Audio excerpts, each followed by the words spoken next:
Historia de Jabobo. Tomo 5. Volumen 1. Libro de los Reyes de Gales e Inglaterra. Capítulo 7. La vida de Gwig el Ungido. Él y sus seguidores juzgados y martirizados. Por su parte, Gwig, el hijo de Arturo Gen, fue mandado por el rey a un convento de frailes católicos para ser educado como un futuro sacerdote, pues al jovencito no le agradaba llevar la vida que tuvo su padre por considerarlo un asesino, borracho e inmoral, y con 12 años de edad ingresó en el convento.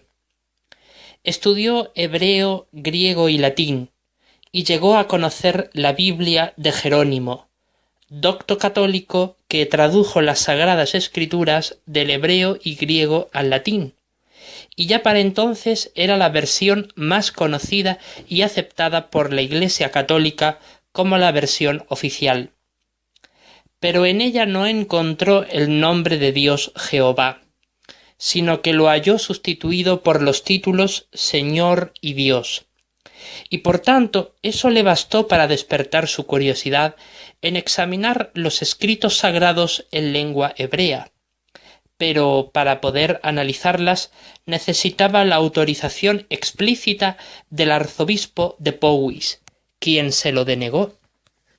Sin embargo, Gwig iba clandestinamente a la biblioteca del convento a leer en secreto los pergaminos hebreos de las Sagradas Escrituras, y ahí pudo hallar el nombre de Dios, Jehová, y comenzó a invocar ese nombre, junto al de Jesús, con gran fe. Y se llegó a sumergir en el agua como símbolo de su bautismo ante Dios. Pero tenía miedo de que le descubriesen, pues se dio cuenta de que todos los libros en la biblioteca se hallaban encadenados con cadenas de hierro y atados al estante de madera donde se hallaban colocados. En cierta ocasión vio a escondidas al arzobispo entrar en la biblioteca y dirigirse directamente hasta el cuerpo sin vida de un fraile que, desobedeciendo las órdenes de su superior, entró en un cuarto secreto de la biblioteca con la llave del arzobispo que le había robado previamente, y éste se hallaba con la lengua negra, puesto que había absorbido accidentalmente el veneno que se hallaba impregnado en los bordes de las páginas de los libros prohibidos por la Iglesia, de tal modo que al ir pasando las páginas con los dedos mojados por su saliva, iba sin saberlo tomando el veneno, de modo que murió, y el arzobispo se llevó su cuerpo y en la noche lo enterró en el cementerio del convento. Eso despertó su curiosidad, de modo que Gwig se propuso robarle la llave del cuarto secreto que poseía el arzobispo, y lo logró cuando en cierta ocasión a él le tocó el turno para limpiar su habitación, y la halló entre los efectos personales del arzobispo. Entonces se la escondió entre los pliegues de su sotana y se fue a la biblioteca cuando era de noche para pasar inadvertido. Entonces logró abrir la puerta del cuarto secreto y al entrar vio numerosos libros de inmenso valor histórico y literario, como los rollos originales escritos en griego de todas las escrituras de los apóstoles Pablo y Pedro, junto a los evangelios por mano de Urbano, junto a la única copia existente de la carta de Pablo a la Odisea, pues en otras partes de Europa esta última, sí, la copia, ya había desaparecido. Y trató de llevárselos, pero estaban encadenados, de modo que salió de la biblioteca y se fue hasta la herrería del convento, en donde halló un hacha muy afilada, y cortó las cadenas que ataban a los rollos que él quería llevarse. Pero en esos momentos el arzobispo entró en la biblioteca de forma inesperada, despertado por el ruido que Gwig hizo al cortar las cadenas con el hacha, y lo sorprendió llevándose las copias y los libros prohibidos. De modo que le dijo: contra la Santa Madre Iglesia Apostólica, Católica y Romana estás robando, fraile hereje?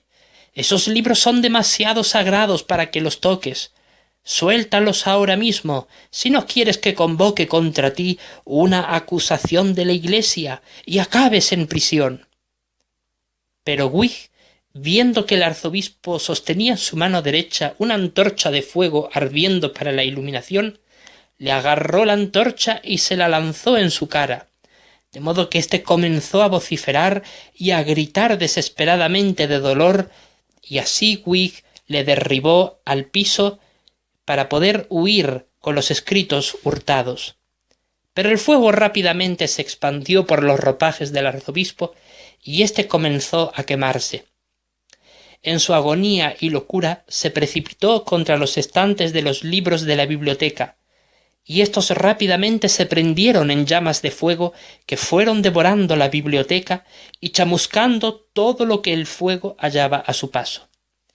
En pocos minutos se hicieron visibles desde otras partes del convento que la biblioteca ardía en llamas y que un incendio la estaba asolando. El arzobispo murió irremediablemente, y tanto el abad como el resto de los monjes, sacerdotes y frailes, incluido Wig, hicieron lo posible por apagar sus llamas, arrojando balde tras balde de aguas. Pero todo eso fue en vano, pues rápidamente las llamas envolvieron al resto del convento, de modo que todo ello se incendió. El pueblo entero de Viroconium Cornoviorum salió a las calles a contemplar el trágico desenlace, y gritando de puro desconsuelo, nada pudieron hacer por impedirlo. Finalmente, a la mañana siguiente las llamas se habían esfumado, pero el convento había quedado reducido a un montículo de ruinas llenas de piedra y ceniza y humo. La Iglesia católica, en Roma, llegó a huir de ello y ordenó de inmediato el traslado de todos los clérigos sobrevivientes, incluido Wig, a un nuevo convento que habían construido, financiado por el rey Zingen. Y allí Wig continuó ejerciendo sus labores como fraile, mientras en la privacidad de su dormitorio analizaba con sumo cuidado y atención deleitosa los escritos sagrados de las cartas de Pablo y Pedro por mano de Urbano, junto a la carta de los laodicenses. Y su fe en la palabra de Dios fue creciendo y llegó a comprender que las doctrinas de la Trinidad y el alma inmortal son falsas a la luz de las sagradas Escrituras. Entonces Jehová Dios, por medio de su amado Hijo Jesucristo, lo ungió con Espíritu Santo, cuando Wig llevaba ya tiempo predicando y compartiendo sus creencias con el resto de sus hermanos frailes. Y por aquellos días él mismo fue nombrado abad del convento, puesto que el anterior fue asignado a otra ciudad, y aprovechando su autoridad como tal, decidió enviar a otros lugares a aquellos frailes que no compartían su misma comprensión de las Escrituras. Al principio no muchos se percataban de su arraigada fe en la Biblia, hasta que cuantos se hallaban en el convento se resolvieron en basar todas sus creencias únicamente en la palabra de Dios y no en las enseñanzas católicas del Papa. Y predicaban la palabra de Dios a la gente del pueblo, visitándolas en sus propios hogares, y muchos, al oír del maravilloso mensaje de las Escrituras, ponían fe en ellas. Y la fe de cuantos moraban en el convento de Viroconium Cornoviorum, construido al estilo galés, llegó a ser conocida por toda Britania, y hasta Roma llegó las noticias de ello. Wig organizaba lectura pública de la Biblia en lengua galesa, cánticos de los salmos en alabanza a Jehová y a Jesús, y sermones públicos de los evangelios. Y él mismo organizó la traducción de los escritos apostólicos del griego al galés, para beneficio del pueblo. Hasta el rey llegó a tener en alta estima la labor de los religiosos en el fraile convento. Pero la situación se desbordó cuando Wig llegó a afirmar que, según las Escrituras, el ministro de Dios podía ser esposo de una sola mujer, contradiciendo así el dogma católico del celibato o soltería perpetua. Él mismo, usando su autoridad como abad, organizó los matrimonios de los demás frailes y sacerdotes que moraban con él en el convento, y muchos de ellos se llegaron a casar con devotas mujeres cristianas que ejercían fe en el Señor cuando iban a la iglesia del convento y oían la palabra de Dios divulgada por Wig y sus hermanos espirituales. Por supuesto, y según el entendimiento que ellos tenían de la palabra de Dios, llegó a prohibir el uso de imágenes para la adoración y restringió la mariolatría, pues creía que, según las Escrituras, sólo Jesús y no María podía ser intercesor entre Dios y los hombres. Pero en cuanto a otras enseñanzas bíblicas, no las comprendían muy bien, y año tras año organizaban la celebración de la cena del Señor Jesucristo con el fin de conmemorar su muerte. Entonces uno de los cardenales, enviados por el Papa para efectuar investigación del asunto, llegó hasta Viroconium Cornoviorum y se dirigió hasta el palacio del rey Morgan ap Pasgen, cuyo padre, el rey Pasgen ap Zingen, hijo de Zingen, había sido devoto cristiano y discípulo de Wig. Y el cardenal se alarmó de ver las creencias del rey Morgan, a quien tachó de arriano, y lo persuadió con firmeza a abandonar sus creencias heréticas y abrazar nuevamente el santo catolicismo. El rey, por presión de la Iglesia, aceptó y se hizo creyente católico. Entonces le pidió formar un ejército e ir hasta el convento para arrestar y detener tanto a Wig como a todos sus frailes y sacerdotes arrianos. Y el cardenal fue con miembros del ejército suizo y galés junto con el rey hasta el convento. Y al llegar allí, comenzó a gritar al cardenal: «En nombre de la Iglesia, la santa y apostólica católica cristiana, les ordenamos a usted, Wig, abad de nuestro convento de los santos irlandeses, y a todos sus sacerdotes y frailes, salir inmediatamente de la casa de Dios y ser conducidos hasta el tribunal católico de la diócesis de Powys para ser juzgados, puesto que una acusación por herejías pesa sobre ustedes». Al oír estas cosas, tanto Wig como sus demás discípulos se pusieron a orar a Jehová en el nombre de su Hijo Jesucristo por ayuda, e inmediatamente discernieron por la gracia del Espíritu Santo la necesidad de ocultar y esconder los más de 100 ejemplares en traducción que habían logrado hacer del griego al galés de los escritos apostólicos para el beneficio del pueblo amante de la palabra de Dios. Entonces el cardenal, viendo que no salían del convento, rogó al rey la intervención de sus soldados para sacar a rastras a Wig y a los suyos con el fin de arrestarlos. Entonces el rey dio órdenes y lo autorizó, no sin antes recibir la bendición del clero católico. E invadieron el convento y los sacaron a rastras, tirándoles con fuerza de la ropa y de la barba, tanto a varones como a las mujeres de sus cabellos. Y cuando alcanzó a verlos el cardenal, éste exclamó con horror: «¿Son estas las mujeres que ustedes mismos, oh hombres nombrados por la Iglesia, han tomado por esposas para sí?» A lo que ellos le dijeron: «Sí», por lo que el cardenal les respondió en son de burla y humillación: «¿No es fornicación que un sacerdote católico se case y así viole su voto de perpetua soltería? Sí lo es, oh bastardos engendros, prole de víboras, que osáis manchar el honor y la pureza de la Iglesia con vuestros instintos sexuales».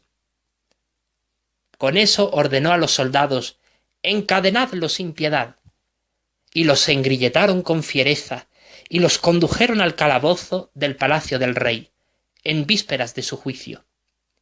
Y allí entonaron los santos cánticos de alabanza a Jehová, y le rogaban su Espíritu Santo y las fuerzas necesarias para mantenerse íntegros y leales a él. A la mañana siguiente le iniciaron el juicio.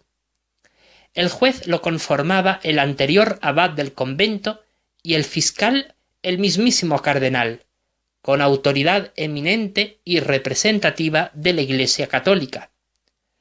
Un secretario ponía por escrito todo lo que se hablaba durante el juicio. Se les prohibió hacer uso de abogados y sólo les autorizaron a hablar en su propia defensa.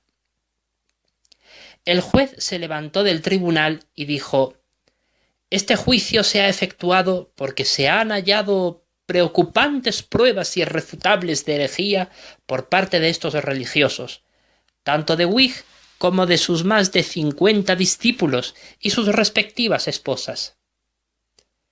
Con eso autorizó al cardenal, en calidad de fiscal, a formular las acusaciones contra los culpables, y comenzó a decirles: «¿Saben por qué motivo se hallan presentes en este tribunal?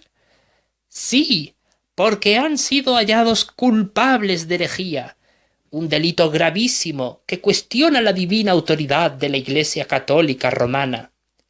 Vuestra herejía tiene que ver con varios cargos en su contra.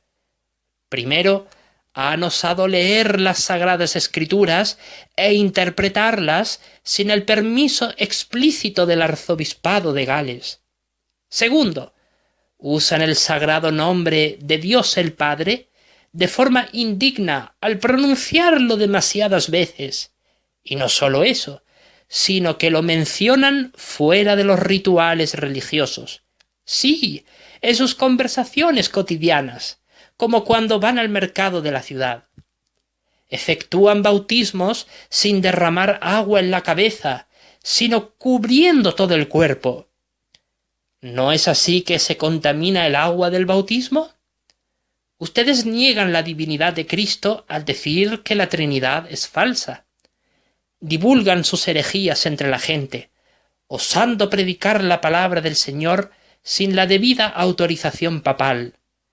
Desprecian a María como nuestra santísima intercesora, Madre de Dios.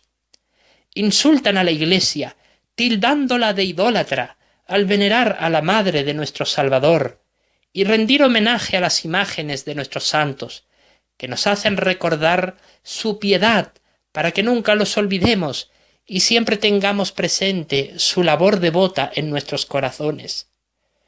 Escupen en la misa al negar su celebración durante el Día del Señor, los domingos. Afirmáis que sólo se debe celebrar una vez al año, igual que los 14 decimanos, sí, que esos herejes arrianos. Pero la peor de las acciones de pecado que ustedes cometen con total descaro tiene que ver con la violación de su sagrado voto de perpetua soltería. ¿No dice bien la Escritura que Dios odia la mentira? Ustedes son mentirosos al no cumplir su promesa hecha ante la Iglesia y tomar para sí mujeres, que ustedes mismos han tomado como esposas, pero su matrimonio es inválido porque no cuentan con la bendición de la Iglesia y con su debido nombramiento. Fornicadores es lo que son, y por eso deben ser removidos de sus cargos. Abogaré en Roma a favor de que se les arrebate el sacerdocio y se les declare herejes peligrosos y enemigos de la Iglesia. Con eso se sentó, y el juez dio permiso a Wig a hablar en representación de todos sus seguidores para su defensa, y comenzó a decir en voz alta: «Respecto a todas las acusaciones que se han formulado contra nosotros, nos consideramos inocentes ante Dios nuestro Creador Jehová y ante nuestro Papa y caudillo, Jesucristo, el jefe supremo de la Iglesia, pero culpables ante la desviada y apóstata Iglesia católica, que no respeta las claras enseñanzas de la Sagrada Escritura, sino que promueve doctrinas falsas que van en contra de la palabra de Dios, la única y suprema verdad y autoridad en la Iglesia de Cristo nuestro Salvador. Ustedes procuran juzgarnos con el fin de destruirnos, como bien dijo el bendito apóstol Pablo. Entrarán entre ustedes lobos opresivos y no tratarán al rebaño con ternura, y de entre ustedes mismos se levantarán varones y hablarán cosas aviesas para arrastrar a los discípulos tras de sí. Respecto a los cargos que se presentan contra nosotros, nos atenemos a la Biblia como nuestra única y suprema autoridad, y negamos la autoridad falsa de la diabólica Iglesia Católica. Se nos acusa de leer la Sagrada Escritura sin el permiso del arzobispado y de interpretarla según nuestro erróneo entendimiento, y no según la supuesta infalibilidad del Papa. A esto dice la Biblia en el libro de los Salmos: «Tu palabra es una lámpara para mi pie y una luz para mi vereda». Y Jesús declaró: «Santifícalos por medio de la verdad. Tu palabra es la verdad». ¿No muestran estas palabras inspiradas por Dios que la Biblia es nuestra guía y que por eso debemos leerla? ¿Que sólo ella se interpreta a sí misma sin la idea preconcebida de un papa atado por la codicia, la riqueza y el poder político? El papa y sus colaboradores no aman a Dios, sino al diablo, pues lo demuestran por sus actos de maldad. Pues dijo el apóstol Juan: «Los hijos de Dios y los hijos del diablo se hacen evidentes por este hecho. Todo el que no se ocupa en la justicia no se origina de Dios, tampoco el que no ama a su hermano». El Papa no ama al ser humano cuando solo está interesado en apropiarse de sus riquezas y tierras. Respecto a usar el nombre del Padre, Jesús dijo: «Padre nuestro que estás en los cielos, santificado sea tu nombre». Y también dijo: «He puesto tu nombre de manifiesto a los hombres que me diste del mundo». Sí, él lo usó cuando le dijo al diablo: «Vete, Satanás, porque está escrito: es a Jehová tu Dios a quien tienes que adorar, y es sólo a él a quien tienes que rendir servicio sagrado». Si él lo usó así, ¿haremos menos quienes seguimos sus enseñanzas? ¿Acaso no dice la Escritura de Cristo que al bautizarse él subió del agua y que salió del agua mientras él vio descender como paloma el Espíritu de Dios? Sí, él se sumergió al completo en el agua, y por eso es que él salió de las aguas y se elevó al salir de ellas. Respecto a la Trinidad, ¿no dice la Escritura que fue el Espíritu de Jehová y no de Cristo que se posó sobre el Señor Jesús y dijo al Padre: «Este es mi Hijo el amado, a quien he aprobado»? Son tres elementos diferentes, no tres elementos en uno solo, pues dice la Escritura de Pablo a los Colosenses respecto al Hijo: «Él es la imagen del Dios invisible, el primogénito de toda la creación». Sí, el Hijo ha sido creado por el Padre, de quien procede su Santo Espíritu, y fue derramado tanto en el Hijo como en nosotros, como sus hermanos espirituales. María, la Madre de Jesucristo, no es mediadora, pues dice Pablo a Timoteo por inspiración divina: «Porque hay un solo Dios y un solo mediador entre Dios y los hombres, un hombre, Cristo Jesús». Ustedes, católicos falsos, contradicen la divina Escritura. Los santos oran a Dios, no ruegan por nosotros, pues dice el Apocalipsis: «Y el humo del incienso ascendió de la mano del ángel con las oraciones de los santos delante de Dios». Dios prohíbe usar imágenes, pues dice el apóstol Juan: «Hijitos, guárdense de los ídolos». Y Pablo añade: «Ni idólatras heredarán el reino de Dios». Respecto a la cena del Señor, Pablo dijo a los corintios: porque en realidad Cristo, nuestra Pascua, ha sido sacrificado. Pues el Señor, tras celebrar la Pascua con sus apóstoles, celebró con ellos la cena del Señor y ordenó: «Sigan haciendo esto en memoria de mí». Sí, en su memoria, tal como se recordaba la Pascua judía año tras año, así debe ser la cena del Señor.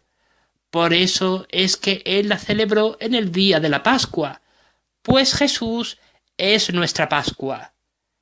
Y respecto a tomar esposas para nosotros, dice Pablo por inspiración divina: el superintendente, por lo tanto, debe ser irreprensible, esposo de una sola mujer.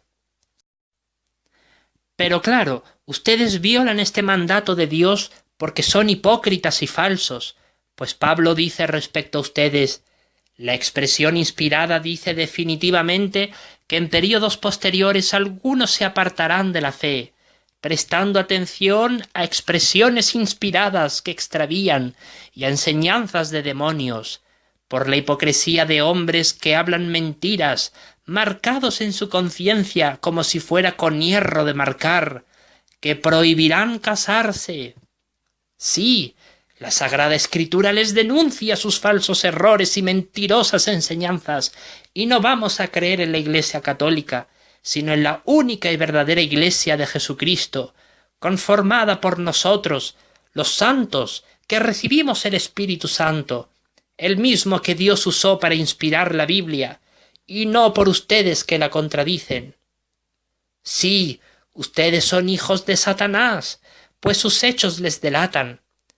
Respecto a nosotros, nos negamos rotundamente a aceptar los dogmas católicos, pues nuestras conciencias quedan cautivas de la palabra de Dios, y confesamos que la Biblia, y no el Papa, es nuestra divina autoridad y máxime en nuestra creencia. Y a menos que se nos razone con argumentos sólidos que emanen de la Sagrada Escritura, nos negamos a retractarnos y nos declaramos inocentes ante el tribunal de Dios, ante quienes todos estaremos delante. Con eso se desató una acalorada discusión y polémica en el tribunal, y muchos vociferaron contra los abusos de la Iglesia, pero algunos de los partidarios de los católicos insultaban a los santos con toda clase de blasfemia y maldición, tachándolos de herejes que merecían morir ejecutados. Se desató una terrible gritería y confusión, y los católicos comenzaron a clamar a voz en cuello: «¡Un hachazo en la cabeza a los traidores de nuestra madre Iglesia católica, herejes del diablo!». El juez los condenó culpables de herejía y ordenó su aprisionamiento en la cárcel de por vida, hasta que el Papa determinara si merecían condena de muerte o simplemente dejarlos en prisión hasta su muerte. El cardenal exclamó ante ello: «Ahí tienen su merecido, enemigos de Dios y de la Santa Iglesia de Roma. Abogaré ante el Papa que los condene a morir por decapitación, herejes blasfemos. Revolcaos en vuestras doctrinas erradas, mientras esperan la muerte y el achicharramiento en las ardientes llamas de fuego del infierno, a quemarse con el diablo y los demonios». Con eso se los llevaron a Wig y los suyos de allí, y los encerraron en prisión. Y su hijo Guiar, de tan solo 8 años de edad, estaba allí presente, pero una devota discípula del Señor se lo llevó para criarlo ella en la clandestinidad, mientras se desataba la persecución contra los santos. Y allí pasó Wig junto a sus hermanos de Cristo 2 años en prisión, mientras los maltrataban con sadismo y brutalidad los carceleros y verdugos del castillo de justicia de Viroconium Cornoviorum, pues los azotaban diariamente, les daban puñetazos para que besaran la cruz, mientras les vociferaban: «Herejes indomables y prole de ratas, besen la sagrada cruz donde murió Dios Hijo». Pero cada vez que ellos así los torturaban, ellos les respondían: «Está escrito, Maldito es todo aquel que es colgado en un madero. Al oír aquello, sus torturadores se enfurecían diabólicamente y los pateaban gritándoles: ¿A qué demonios sirves para que maldigas al Señor Jesucristo? Pero le respondían: ¿A Jesús maldecimos cuando declaramos que él fue maldecido al experimentar la muerte humillante en un madero de tormento? Él no murió en la cruz, sino en el madero. ¿Besaremos el cuchillo con el que se dio muerte al Hijo del Bendito? Así los torturaron y les exigían que renunciasen a sus creencias heréticas, so pena de seguir sufriendo terribles torturas antes de enfrentarse a la muerte. Pero ellos se negaban, manteniéndose firmemente leales a Jehová Dios y a Cristo su amado Hijo.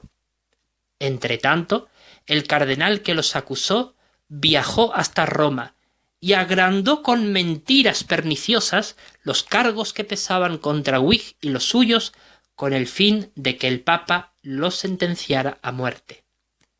Ante aquello, el Papa emitió una orden papal de que tales hombres incorregibles debían ser ejecutados a muerte por bien del rey y de su reino Powys, pues de lo contrario afirmaba que Dios no bendeciría el reino y lo plagaría con toda suerte de enfermedad, pobreza y saqueo, y que el diablo crearía serias dificultades entre ellos.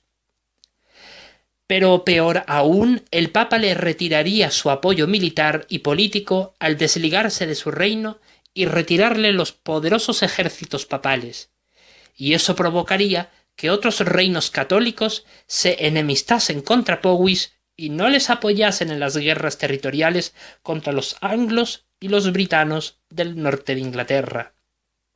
Así, cuando el cardenal regresó a Powys, le mostró al rey Morgan la orden escrita y sellada del Papa, traída desde Roma, y cuando éste la leyó, quedó profundamente perturbado, y sin tener escapatoria alguna, consintió en ejecutar los deseos de la Iglesia católica, pero él mismo expresó enérgicamente que no estaría presente en la plaza de la ciudad para el día de la ejecución, pues tenía en alta estima a aquellos hombres a quienes tachaba la Iglesia de herejes.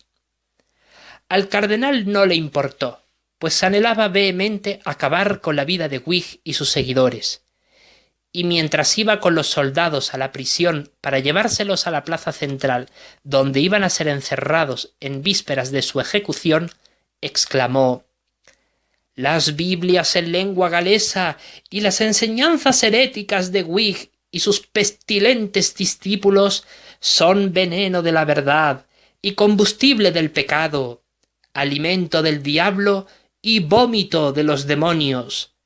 No importa que los culpables de herejía sean realmente culpables o inocentes, pues al aplastar sin misericordia a los enemigos de la Iglesia, impondremos miedo y terror ante el pueblo y desanimará a muchos a alzarse contra ella». Y al llegar a la plaza central de Viroconium Cornoviorum, los encerraron en jaulas de metal, donde en su interior contenía los cepos donde los mantendrían terriblemente encorvados hasta que llegase la hora de su ejecución. Y por 5 días, mientras sólo los alimentaban con un poco de sopa en todo el día, fueron construyendo los patíbulos y el tribunal de ejecución para el clero católico. Entretanto, los soldados, a instancias del cardenal, iban vociferando a oídos del pueblo que a la mañana siguiente, temprano en el día, al rayar el alba, procederían a la ejecución de los más de 50 acusados de herejía, de modo que para aquel momento señalado ya estaba todo preparado, y la gente comenzó a acudir hasta allí en grandes multitudes para ver el horripilante espectáculo. Las muchedumbres comenzaron a oír al cardenal expresarse así: «Estos herejes, traidores de nuestra amada y santa Madre Iglesia Católica Romana, se han negado repetidas veces a retractarse. Sí, durante los 2 años que han pasado en prisión, se han negado a retractarse, y a enmendar sus diabólicas acciones y enseñanzas. Merecen morir e ir al infierno ardiente de fuego, para ser atormentados por los siglos de los siglos para siempre jamás. Con eso los sacaron de sus cepos y jaulas, y, engrilletados, los condujeron al patíbulo, en donde la multitud del gentío y la chusma los injuriaban, y los insultaban blasfemándolos así: «¡Al infierno con los demonios, farsantes engañadores!». Otros más les decían: «Miren cómo acaban todos los que alardean de santidad ante el pueblo al predicar herejías». Pero no pocos de entre la multitud del pueblo comenzaron a entonar cánticos de alabanza al Señor y proclamaban: «Así como mataron a los apóstoles, ahora matan a los santos. Babilonia la grande, la madre de todas las rameras, se emborracha con la sangre de los santos y de los mártires. Acoge, Señor, a estos hijos benditos tuyos en tu santa morada, porque derramarán su sangre a causa de su labor de dar testimonio de Jesús y de profetizar en su nombre con la palabra de la verdad». Y se produjo una violenta confrontación entre la muchedumbre, de modo que se vociferaban entre sí con palabras ofensivas y pestilentes, pero cuantos eran temerosos de Dios observaban todo aquello desde lejos, por temor a ser descubiertos y apresados. Y allí estaba presente el joven Guillard, hijo de Wig, junto a la familia de santos que lo criaban en adopción, mientras veían juntos el horrible suceso. A Wig lo amarraron al poste de madera y apilaron en su derredor madera y paja y heno en abundancia para asesinarlo en quema al morir en la hoguera. Y el cardenal le gritó: «¿Tienes algo que expresar en tu defensa antes de irte al infierno?».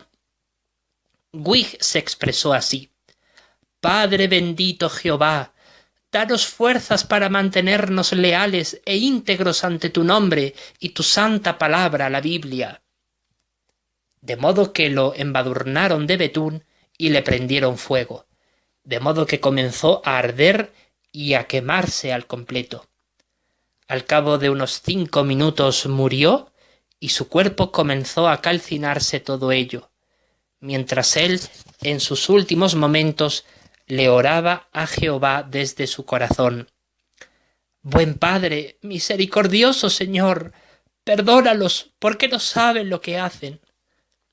Al resto de sus hermanos les colocaron ejemplares de Biblias en galés atados a sus cuellos y los colocaron en el entablado de la decapitación, y a uno les cortaron sus cabezas, de modo que arrojaron sus cuerpos en el fuego de la hoguera donde se hallaba el cadáver carbonizado y envuelto en llamas de Wig, para que todos a una se quemaran y desaparecieran.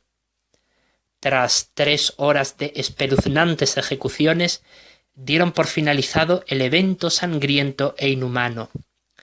Y todo ello provocó un enorme aumento en el terror y miedo de la gente hacia la autoridad y el poder de la Iglesia católica. Y Wig llegó a morir en la hoguera a la edad de 52 años. En realidad, ya para esta época, la Iglesia católica se había convertido en una autoridad muy influyente y rica en toda Europa central y occidental, abusando del poder, acumulando riquezas e inmiscuyéndose absolutamente en los asuntos políticos, sociales y civiles de los pueblos del continente europeo. Entretanto, los diferentes reyes de Gales continuamente disputaban entre sí sobre sus aspiraciones territoriales, hasta que al fin, 5 años más tarde, el reino de Gwynedd, situado en el nordeste de Gales, alcanzó la supremacía sobre los otros reinos galeses gracias a la decisiva victoria militar que su rey Maelgwyn Gwynedd obtuvo en la guerra contra Powys, en donde firmaron un tratado de paz que establecía los límites exactos en los dominios territoriales de ambos pueblos. y desde entonces ambos pueblos dejaron de pelear entre sí para defender unidamente con rigor sus fronteras de los constantes acosos anglosajones que procedían del este. Por aquellos años hubo un hombre de nombre David, católico galés fervoroso, que era el mismo abad que ejerció de juez contra Wig, y era el hijo del rey Ceredic, el rey de Ceredigion, y su madre era la hija del Lord Thinir de Caergoch. En oposición a la labor cristiana de Wig, ejerció labor católica como predicador y fundó monasterios e iglesias en los extensos territorios de Gales, Cornwall y Britania Oriental. Abogó ante sus seguidores a no interpretar la Sagrada Escritura a la manera de Wig, sino solamente leerla y orar con meditación sin divulgarlo a nadie más. Wig abogó por el uso del vino en la comida, como decía la Biblia, pero David insistía en que eso era pecado y que por tanto se debía beber solamente agua. También defendió con vigor la tradición católica hasta por encima de la propia Biblia. Sí, Satanás el diablo fue levantando en el seno del catolicismo galés a hombres como David, Iltut y Teilo para refrenar y aplastar tanto la labor cristiana de los pocos hijos del reino que fueron apareciendo por entonces, como de eliminarlos a ellos mismos. En oposición a los santos se desarrolló en gran medida el fervor religioso católico en Gales y el resto de Inglaterra, la tierra de los anglosajones.